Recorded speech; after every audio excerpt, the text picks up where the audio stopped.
ভারতের সাথে লড়তে গিয়ে এখন মালদ্বীপ মারাত্মক ভিখারিতে পরিণত হয়েছে এবং এই সুযোগে আবারও মালদ্বীপে এন্ট্রি নিতে শুরু করে দিয়েছে ভারতীয় ফোর্সেস।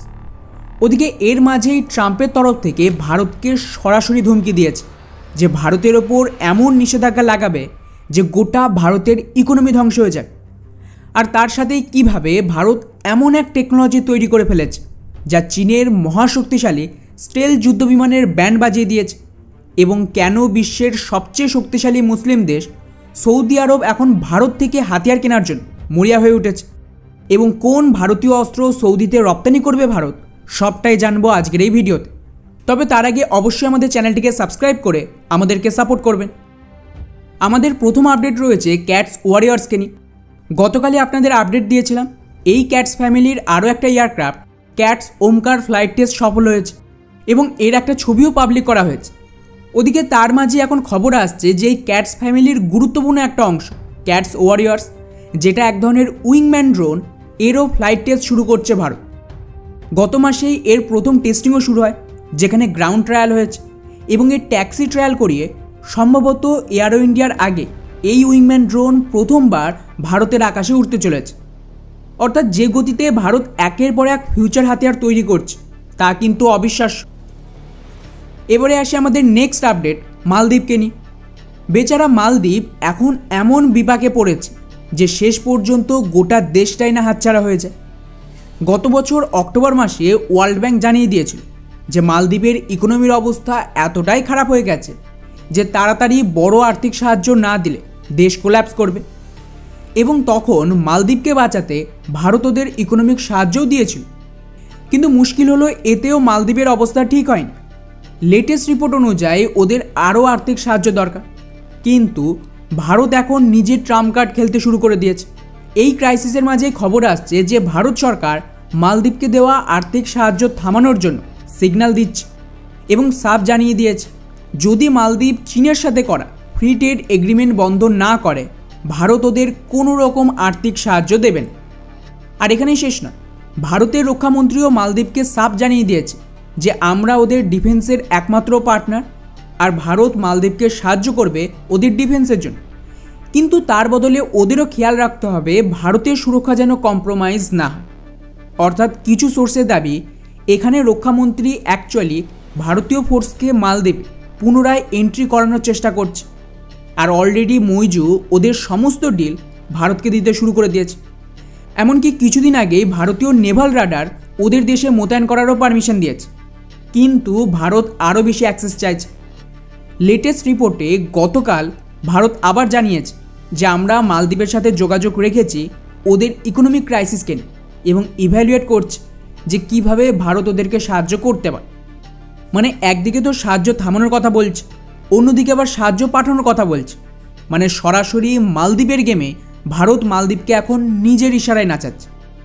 আর ওদের ইকোনমি বাঁচাতে হলে লিখিতভাবে ভারতীয় ফোর্সকে এন্ট্রি দিতে হবে, তারপর চীনের সাথে ডিল ক্যান্সেল করতে হবে, তা না হলে ভারত মালদ্বীপকে কোনো রকম সাহায্য করবে না। এবার ঠেলা সামলা। আমাদের নেক্সট আপডেট রয়েছে চীনকে নিয়ে, যেখানে ভারত চীনের ভবিষ্যৎ স্টেল যুদ্ধবিমানকে সম্পূর্ণ কাউন্টার করতে এক নতুন টেকনোলজি তৈরি করেছে, যার নাম হলো VHF বা ভেরি হাই ফ্রিকোয়েন্সি রাডার। যার বিশেষত্ব হলো এটা 30 থেকে 300 মেগাহার্টসে কাজ করবে। যার সুবিধা হলো সেই সমস্ত যুদ্ধবিমান যা স্টেল টেকনোলজির তাকে ডিটেক্ট করবে এই রাডার। এটা 100 নটিক্যাল মাইলসের দূরেও টার্গেটকে খুঁজে বের করতে পারবে, এবং উপরন্তু এটা মোবাইল রাডার, যাতে খুব সহজে এটাকে মোবিলাইজ করাও সম্ভব। গত 29 তারিখে ভারত এই রাডারকে লঞ্চ করে দিয়েছে, এটা তার ছবি, এবং এই এয়ারো ইন্ডিয়াতে ভারত এটাকে অফিশিয়ালি বিশ্বের সামনে শোকেস করবে, এবং তখনই বোঝা যাবে যে ভারতের এই রাডার কতটা capable.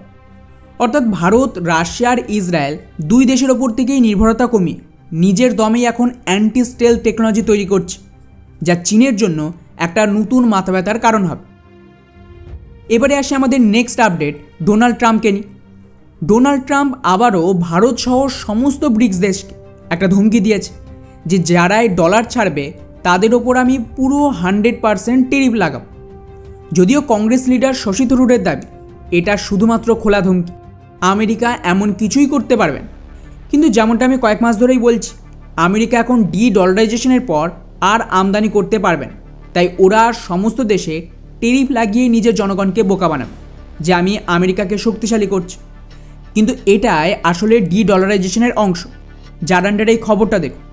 Already Donald Trump Mexico, Canada আর চীনের ওপর টেরিফ লাগাতে শুরু করে দিয়েছে, যেখানে মেক্সিকোর ওপর 25%, কানাডাতে 25%, চীনের ওপর 10% টেরিফ লাগিয়েছে, যা ধীরে ধীরে বাড়ানো হবে।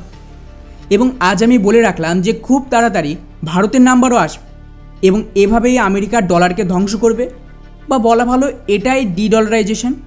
এবং এর জন্য আমাদের তৈরি থাকা উচিত। সুপার পাওয়ার আমেরিকা এখন শেষ নিঃশ্বাস নিচ্ছে। যাই হোক, এবারে আসে আমাদের শেষ আর সবচেয়ে গুরুত্বপূর্ণ আপডেট সৌদি আরবকে, যেখানে বিশ্বের সবচেয়ে বড় মুসলিম দেশ ইন্দোনেশিয়ার পর বিশ্বের সবচেয়ে শক্তিশালী মুসলিম দেশ, বা বলা ভালো মুসলিম বিশ্বের নেতা সৌদি আরবের নজর পড়েছে ভারতীয় হাতিয়ারের ওপর, যেখানে সৌদি আরব ভারতের অ্যাডভান্স টোড আর্টিলারি গান সিস্টেম কিনতে চাইছে। আপনাদের জানিয়ে রাখি যে সৌদি আরব ভারতের আরও একটা আর্টিলারিকে নিজের দেশে টেস্টিং করেছে, যার নাম হলো ভারত 52। কিন্তু সৌদি এখন লং রেঞ্জের এটিজিএসে ইন্টারেস্ট এবং সৌদি নিজেদের হাতিয়ার আমদানি ভারতের দিকেও শিফট করতে চাইছে।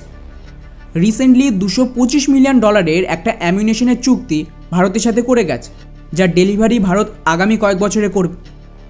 এখন সৌদি আরব ভারতের সাথে আরও বেশি মাত্রায় জয়েন্ট ভেঞ্চার করতে চাইছে ডিফেন্সে, এবং ভারতীয় হাতিয়ারের ব্যাপক ডিমান্ড বাড়ছে সৌদি সহ বিভিন্ন দেশ। এখন দেখা যাক যে ভারতের এই আর্টিলারি ডিল সৌদির সাথে হয় কিনা।